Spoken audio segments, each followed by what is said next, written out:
አንድ ታሪክ ልንገርሽ። አንድ ሰው ሚስት አለችው፣ 3 ልጆች አሉት እና አንዲት ሴት እየመጣች በጣም ተረብሸዋለች። ልታሳስተው ትፈልጋለች። ማለት በቃ ሰውነቷ ጥርጥር ያለ ሼፓ የሚያምር፣ እሷ አላገባችም አልወለደችም፣ ሼፓ በጣም ያምራል እና ሚስቱን ታውቃታለች። ከዛ እሱን እየመጣች ልታሳስተው ብዙ ሙከራ ታደርጋለች እና አንድ ቀን ምን አላት ታውቂያለሽ አላት፣ የኔ ሚስት ልክ እንዳንቺ አይነት ሰውነት ነበራት አላት።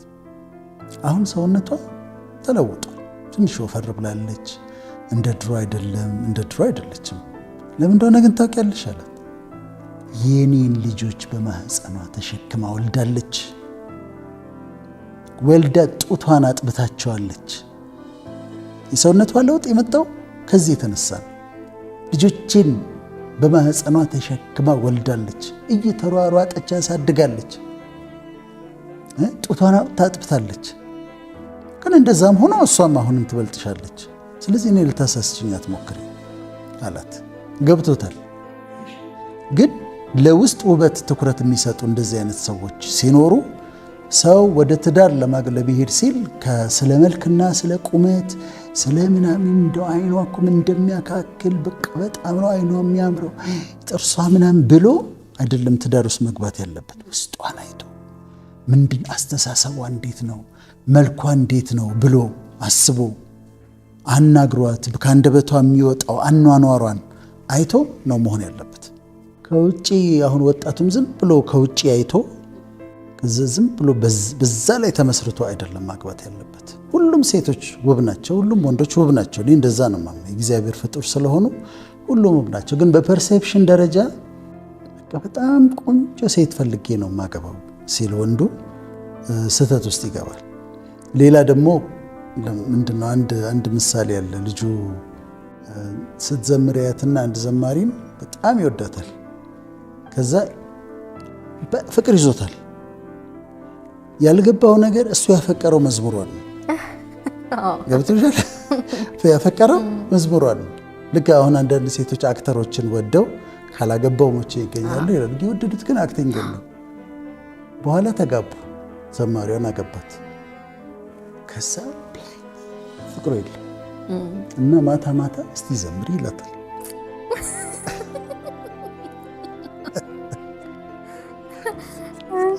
እስቲ ዘምሪ ይላታል። እሷ ደግሞ እንዴት ትዘምር በየቀኑ ቤት ውስጥ? አይ እንዲህ ይሆናሉ። እና ማን ሲወዱ ማንን እንደወደዱ ውስጣዊ እሷነቷን መውደዳቸውን እርግጥ መሆን አለባቸው። አሁን እንዳልሽው ነው። ውበት ይረግፋል፣ ይለወጣሉ። ወንዱም ይለወጣል። ጎፈሬ አግብታ ይመለጣል። ሸንቃጣ አግብታ ይወፍራል። ሴቷ ትለወጣለች። የተለያየ ለውጥ ይመጣል። ማንነቷን የውስጥ ማንነቷን ከወደድኩኝ ግን መቼም እስከ ልጅና ድረስ አይለወጥም ያ ነገር። ብዙ ጊዜ እኮ አስተውለን እኔ አሁን ያስተዋልኩት ነገር ከውጭ በጣም መልካም የሚባሉ ሰዎች ቀርቤ እንደው ስንነጋገር አስተሳሰባቸው ትንሽ ከበድ ያለ ይሆንና ከዛ ያ ሁሉ ያየሁት መልክ ይጠፋብኛል። መጀመሪያ የተሳብኩበት መልክ ሴትም ሆነች ወንድ ይጠፉብኛል። ሌላ ሰው ነው የሚመስሉትና አንዳንዱ ደግሞ ከሩቅ ስታየው አይስብም፣ ቀርበ ስታወራው በጣም ኢምፕረስ የሚያደርግ የሚገርም ማንነት በቃ ብርሃን ይሆናል ፊቱ። እና ምን ተረዳው ለካ ሰው እስከምትቀርበው ድረስ ስለ ውበቱ መናገር አይቻልም የሚል ድምዳሜ ላይ ደረስኩ። ምክንያቱም ሰው የማይሰለች ነው ባህሪ አይሰለችም፣ መልክ ግን ይሰለቻል። በእጅ የያዙት ወርቅ ከመዳብ እኩል ነው እንደሚባለው የሆነ የሚያብረቀርቅ ነገር በቃ ሱፐርፊሻል ነው፣ የሆነ ሰዓት ላይ ይለመዳል። ከዛስ ባህሪ ግን ሲሆን እኔ አንዳንድ ቤት አሜሪካ ምናምን ሲሄድ እዚህም አይቻለሁ። በእንግድነት ተጋብዤ ሲሄድ አንዳንድ ሴቶች እንግዳ ሲያስተናግዱ የወንዱም መስራት አለበት፣ ማስተናገድ አለበት። ይኸው ምን ሰርታ ታመጣና ታስተናግድና እንትን በተለይ ውጪ የሰራተኛ ስለሌለ ሰርታ ምናምን ታመጣለች። ከዛ ስታቀርብ ስታስተናግድ ምናምን ታያታለች። ከዛ ከጨረሰች በኋላ መጣው ትንሽ ደቂቃ 30 ደቂቃ ብላ ገብታ ሻወሯን ወስዳ ለብሳ ደግሞ ስትመጣ ትገረማለች። እዛ ጋር ቤቷን እንዴት እንደያዘች ከዛ ደግሞ ራሷን እንዴት እንደያዘች ስትመለከች ትገረማለች። እና የውጭ ውበት ዋጋ የለውም ማለታችን ሳይሆን ግን ሴቶችን ትኩረት ማድረግ ያለባቸው የወንድ ልጅ ካራክተሩ፣ አስተሳሰቡ፣ አመለካከቱ፣ ደግነቱ፣ ታማኝነቱ እሱን ነው ማጥናት ያለባቸው። ወንዱ ደግሞ ሴቷን እንዲሁ እንደው ፈዞ በመልክ ፈዞ ሳይሆን ወደ ሪሌሽንሺፕ መግባት አንቺ እንደውም አማካሪ ነሽ እና ሳይሆን ጠጋ ብሎ አውርቷት ስትናገር ይገለጣል። በመውጣት በመግባቷ ታማኝነቷ፣ ፌትፉል ነች ወይ፣ ኦነስት ነች ወይ፣ እውነተኛ፣ እነዚህን የውስጥ ውበቷን ማየት በጣም አስፈላጊ ነው። ሴቶችስ የወንድን ውበት በምን ያህል መልኩ ገልጸውታል? እሱን ነው መስማት የፈለኩት ብዬ ሳስብ ለምን እንደሆነ አላውቅም። ብዙም ይሄ ከቁመት በተለይ ውጫዊ ውበት ላይ ሎጋ፣ ትከሻ ምናምን ተመሳሳይ ነገሮች አየው። ብዙ አስተውዬ አላውቅም ነበር ሙዚቃዎቻችን ላይ ወንድ ለካ ቁመትና ትከሻ ነው የሚለውን። ወደ ባህሪ ስመጣ ግን የተወሰኑ ለምሳሌ ሀመልማል አባተ ላይ አይ ቲንክ የሞገስ ተካ ግጥም ይመስለኛል፣ እርግጠኛ አይደለሁም፣ ከተሳሳትኩ ያርሙኛል ተመልካቾች። ልበ ሙሉ ነህ አድንቄሃለሁ፣ አብረን እንኑር አፍቅሬሃለሁ ትላለች። የምትጠቅሰው ምን ያህል ልበ ሙሉ እንደሆነ ነው። ልበ ሙሉነት አይ ቲንክ ከኮንፊደንስ ከራስ መተማመን ጋር ይያያዛልና ይሄ ትልቅ ኳሊቲ ይመስለኛል። ሚካያ በኃይሉ ደግሞ ነፍስ ይማር ምን ትላለች? ምን ቀረ ልበል ጸጉሬንም ቆጥረሃል፣ ታሪኬን ገልብጠ እንደ አዲስ ፈጥረሃል። አሁን እኔ ይሄ ጸጉር ማን ይቆጥራል? አይቆጠርም።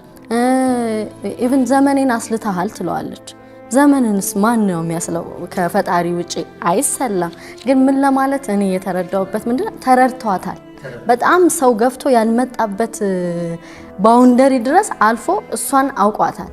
ስለዚህ በቃ አንደርስታንድ እንዳረጋት እንደገባት ስትረዳ በቃ ዘመኔን ነው ያሳላኸው፣ አንተ ከመጣ በኋላ ነው ሁላ መኖር የጀመርኩት ትላለች። እና ሰዎችን መረዳት መቻል ማለት ትልቅ፣ ምክንያቱም ጀጅመንታል አትሆን፣ በፍርድ ወንበር ቁጭ ብላ አይደለም እንትን የምትለውና ይሄ ራሱ ትልቅ ሀሳብ ይመስለኛል። እንደው ቢላቀው ደግሞ ምን ትላለች? ካንተ ጋራ ስሆን እንደ ልጅ ይከፋኛል፣ ደግሞ ደርሶ አክሩፊ ይለኛል፣ አልቻልኩበትም፣ ትዕግስት ብዙ ነው፣ እንዳንተ የሚችል ከየትም አላየው ትላለች። ከዛ ዘሆል የምትናገረው ምን ያህል ከባድ የሆነ ባህሪዋን ችሎ በትዕግስት በፍቅር እንዳሸነፋል። ስለዚህ ትዕግስቱና ታይናቱ፣ ልብ ሰፊነቱ። ምክንያቱም ሴቶች እንደ ሴት ባህሪያችን አንዳንዴ በወቅት ሆርሞናል ፍላክቹዌሽን ሲኖር መነጫነጭ ሊኖር ይችላል፣ ሙዲ ልንሆን እንችላለን። ይከብዳል አንዳንዴ ከሪዝን አልፈን ስሜትም እንትን ሊለን ይችላል። ይሄ እንደ ሴት ነው የምናገረው። እና ያኔ የሚችል ትከሻ ከሌለው፣ ትዕግስት ከሌለው ይሄ ለሪሌሽንሺፕ ብቻ ሳይሆን በዴይሊ ህይወታችን ትዕግስት ሰው ከሌለው እንግዲህ ይከብዳል። ምክንያቱም ብዙ አይነት ሰው በህይወታችን ያጋጥመናል። እና ሌላ ደግሞ የኔ ጀነሬሽን የሆነች ደግሞ አዲስ ኒና ግርማ የምትባላለች፣ ስመጥር የሚል ርዕስ ነው የሙዚቃ እንትና። ማን ባይ ባይ የማይለወጥ ጸባይ፣ ምን ባይ ባይ የማይለወጥ ጸባይ፣ ሁለመና ሰናይ፣ ትሁትነ ትዕግስት በዛ ላይ ስንቱን ቻይ እያለች ትገልጻለች። እና እዚህ ጋር አንደኛው ትሁት ነው፣ ጸባዩ አይለዋወጥም። ትዕግስት እንግዲህ በጣም ተደጋግሟል። አይ ቲንክ ሴቶች ያጣ ነው የሚችለን ሰው ነው በጣም ብዙ ጊዜ የተደጋገመ ነገር ዲማንዱ ሰፊ ነው መሰለኝ። ትዕግስት እና ሁለመና ሰናይ የጸባይ ዲሲፕሊንድ የሆነ ሰው እንደሆነ ትጠቅሳለች። አንድ የመጨረሻ ልበል፣ ሂሩት በቀለ እሷ ደግሞ ምን ትላለች? ተጫውቶ የሚናፈቅ ከሰው የሚግባባ ክፋትን የማይወድ ጸባይ ደርባባ። አሁን እዚህ ጋር እኔ እንደውም እንደ ውስጥ ውበት ያየው ተጫውቶ የሚናፈቅ ራሱ ሴንስ ኦፍ ሂውመር ሰው ሴንስ ኦፍ ሂውመር መጫወት ለዛ ከሌለው ኮሚኒኬሽን ላይ በጣም ወሳኝ ነው ሴንስ ኦፍ ሂውመር። እንደውም ጥናቶች የሚያመለክቱት ሴንስ ኦፍ ሂውመራቸው ወይም የመጫወት ለዛቸው ጥሩ የሆነ ሰዎች በብዙ ሰዎች የመወደድ ነገር አለና ሴንስ ኦፍ ሂውመሩን ታነሳለች። ከሰው መግባባት ተግባቦት በጣም ወሳኝ ነው። ከሁሉም ሰው ጋር የሚጣላና ከሰው ጋር ደግሞ ተስማምቶ መኖር የሚችል ሰው አንድ አይነት ቦታ የለውም በሰዎች ዘንድ። ትልቅ እንትን ነው ይሄ ባህሪ ነው። እኔም አንድ ዴቨሎፕ ማድረግ ከምፈልገው ነገሮች በጣም የምወደው ባህሪ ተግባቦት ነው። ከትንሹም ከትልቁም መግባባት መቻል ትልቅ እንትን ነው። ክፋትን የማይወድ ትላለች። አንዳንዱ ክፋት የሚወድ አለ። በቃ ሰው ሰላም ሲሆን የማይወድ አለ። ጸብን፣ ጥልን፣ አድመኝነትን የሚዘራ አለ በወንድሞች መካከል። እሷ ደግሞ ይሄ ደግሞ ደግ ነው እና ክፋትን አለመውደድ። ጸባይ ደርባባ ደግሞ ዲሲፕሊንድ ነው። ራሱን የገዛ ሰው ነው።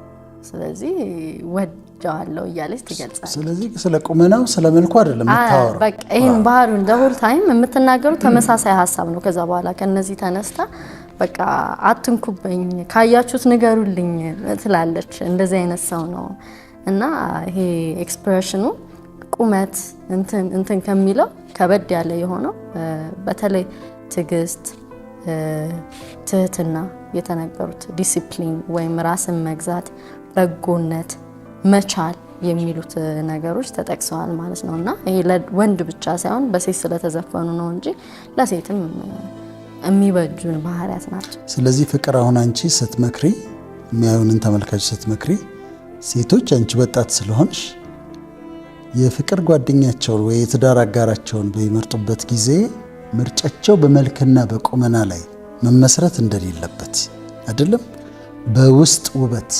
በትዕግስቱ፣ በፍቅሩ፣ ከሰዎች ጋር ባለው መግባባት፣ በደግነቱ፣ ድሃ በመውደዱ በእነዚህ ላይ መመስረት እንዳለበት ያው ፊዚካሊ የሚወዱት መሆን አለበት፣ ግን ትኩረት መስጠት ያለባቸው ለዚህ መሆኑን ይመስለኛል።